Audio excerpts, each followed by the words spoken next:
Hello प्यारे बच्चों, कैसे हो आप सभी लोग। आज के इस बेसिक के अंदर हम देखेंगे कि ट्रांसपोज ऑफ मैट्रिक्स क्या होता है, सिमेट्रिक मैट्रिक्स क्या होता है, स्क्रू सिमेट्रिक मैट्रिक्स क्या होता है और प्रॉपर्टीज़ क्या होती है ट्रांसपोज मैट्रिक्स की। तो चलिए शुरुआत करते हैं इस वीडियो की। देखिए ट्रांसपोज मैट्रिक्स, देखो मैं आपको बता देता हूँ एक बार वैसे ओरली, कि जैसे सपोज करिए कि आपका मैट्रिक्स ए है। आपके मैट्रिक्स ए में 1 2 3 रोज हैं एंड 1 2 2 आपके पास कॉलम्स हैं। ठीक है, यहाँ पे 2 है, 2 कॉलम्स हैं। ठीक है, और सपोज करिए इसका ट्रांसपोज का मतलब क्या है कि जो दो रो, जो अपने दो कॉलम्स हैं वो रो बन जाए और जो 3 रोज हैं वो कॉलम बन जाए। सर नहीं समझ में आया तो देखिए ऐसे 3√3 0, 3√3 0 क्या हुआ, इसका ट्रांसपोज होके रो बन गई।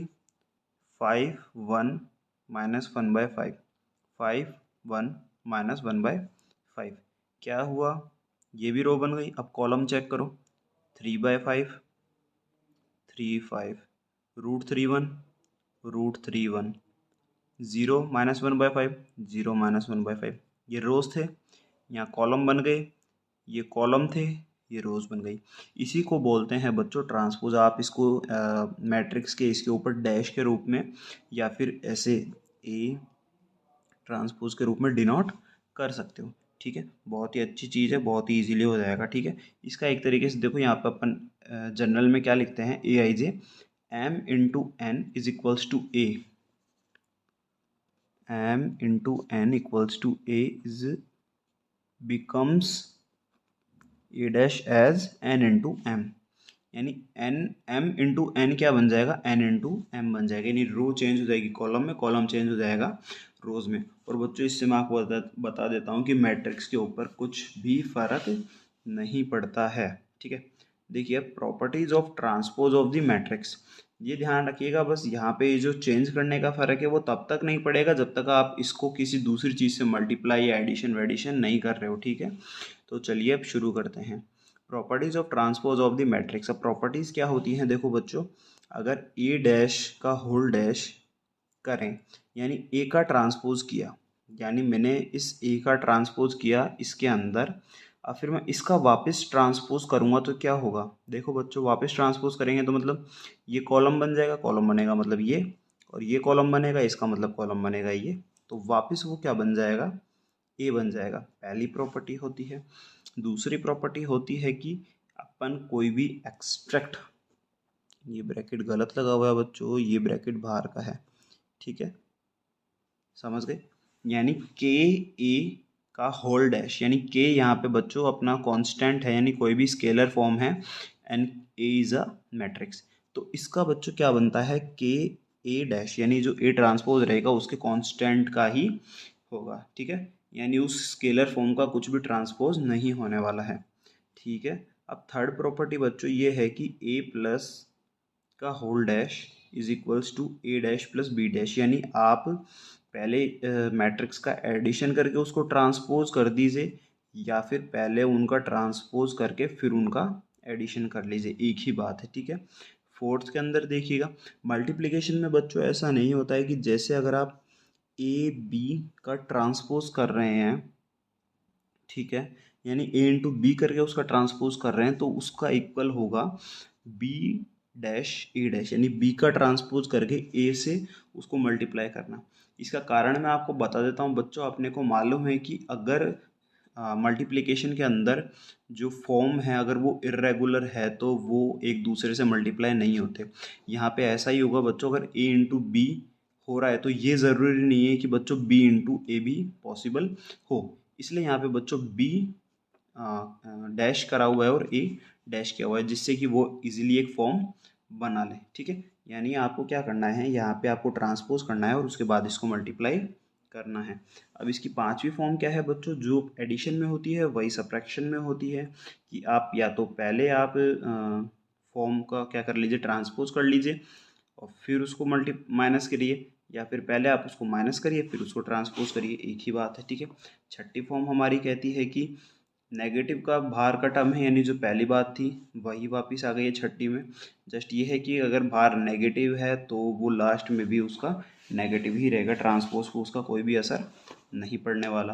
अब यहाँ पे बच्चों देखो symmetric and screw symmetric matrix होता क्या है। तो बच्चों मैं आपको एक बार ओरली बताता हूँ कि जैसे मान लिया आपका ये वाला मैट्रिक्स ए है, ठीक है, और ये आपका मैट्रिक्स ए डैश है।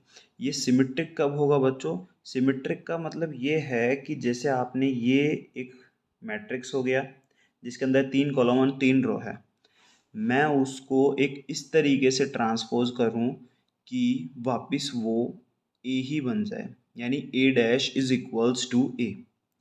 क्या कह रहा हूँ मैं कि A is equals to A transpose, यानी उसका ट्रांसपोज करने के बाद भी उसकी वैल्यू वही बन जाए, यानी I square matrix A I J is said to be symmetric if A dash is equals to A, so all values of I and A J as I J is equals to A J I. यानी जो इसका n into M रहेगा, यहाँ पे उसका m into N रहेगा। जैसे देखो क्या है, रूट थ्री 2 3 अब देखो यहाँ से, अब इसको मैंने ट्रांसपोज किया। जैसे सपोज करो मैंने इस लाइन को ऐसे लिखना चाह रहा हूँ, तो लिखो रूट 3 2 3 2 -1 2 -1/1.5 -1 3 -1 1 3 -1 1। क्या हुआ? वही है, यानी फॉर्म क्या हो रही है, बिल्कुल भी चेंज नहीं हो रही। तो बच्चों इसको कहते हैं सिमेट्रिक मैट्रिक्स। अब एक बार इसका वर्ड देख लीजिए कि स्क्रू मैट्रिक्स क्या होता है। ठीक है, स्क्रू मैट्रिक्स बच्चों होता क्या है, इसके अंदर एक छोटा सा डिफरेंस रहता है। छोटा सा डिफरेंस क्या रहता है कि जैसे वहाँ पे था हमारा A is equals to A transpose, ठीक है, तो यहाँ पे स्क्रू मैट्रिक्स में क्या रहता है बच्चों, यहाँ पे रहता है माइनस का A is equals to A transpose. ठीक है, क्या रहता है, माइनस का A is equals to A transpose, plus इसमें एक दिक्कत और आती है। इसमें ये कहते हैं कि जो मैट्रिक्स ए है और ए ट्रांसपोज है उसके जो डायगोनल है वो क्या रहेगा बच्चों, हमेशा 0 0 0 रहेंगे, यानी 0 0 0। समझ रहे हो? अब देखो I square matrix A I J set to be skew symmetric matrix if A dash is equals to minus A. ठीक है, इज इक्वल्स टू देखो कैसे है, A J I is equals to minus A I J. ठीक है, अब देखो we put I is equals to J. अब देखो मैं आपको ये वाली जो मैंने बात कही 0 क्यों रहेगा वो एक बार बता देता हूँ कि जैसे मानो मैंने किया कि आई इक्वल्स टू जे कर दिया मैंने, ठीक है, तब अपन इस फॉर्म को सॉल्व कर रहे हैं, तो ये क्या हुआ, ए आई I equals to minus A आई आई।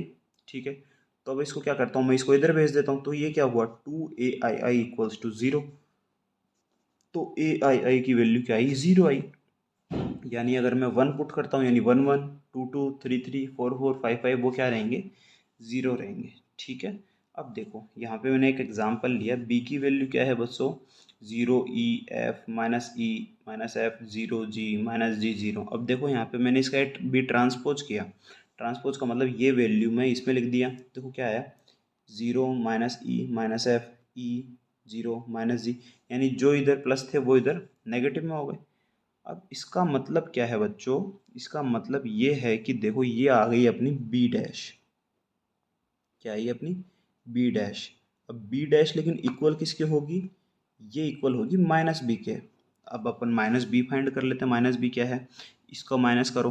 देखो ये प्लस का है, ये माइनस का कर दो, ये प्लस का है, ये माइनस का, ये माइनस का है, इसको प्लस, ये प्लस का है, इसको माइनस, ये माइनस का है, इसको प्लस करो, ये माइनस का है, इसको प्लस करो, कर दो सबको। क्या हुआ, माइनस ई हो गया, माइनस ई हो गया, माइनस जी हो गया, और ये तीनों माइनस के थे, ये तीनों प्लस हो गए। अब बताओ बच्चों ये दोनों जो फॉर्म है ये इक्वल हुई कि नहीं हुई, हो गई ना। इस वजह से बच्चों ये कहते हैं कि फाइनल में जो अपन ने बात समझी वो क्या है कि सिमेट्रिक मैट्रिक्स जो होता है वो A is equals to A transpose होता है, और स्क्रू सिमेट्रिक मैट्रिक्स में क्या होता है, A transpose equals to minus A होता है। साथ ही में इसमें क्या है एक चीज़, जो इसका डायगोनल है वो हमेशा 0 होता है। ठीक है, और दूसरी बात बच्चों ये हमेशा स्क्वायर मैट्रिक्स के अंदर ही एप्लीकेबल होगा, ये दूसरे मैट्रिक्स में एप्लीकेबल नहीं होता है। तो चलो बच्चों, मिलते हैं फिर नई वीडियो के अंदर एक नए जोश के साथ। तब तक के लिए गुड बाय, मिलते हैं नेक्स्ट वीडियो में, तब तक के लिए बाय बाय।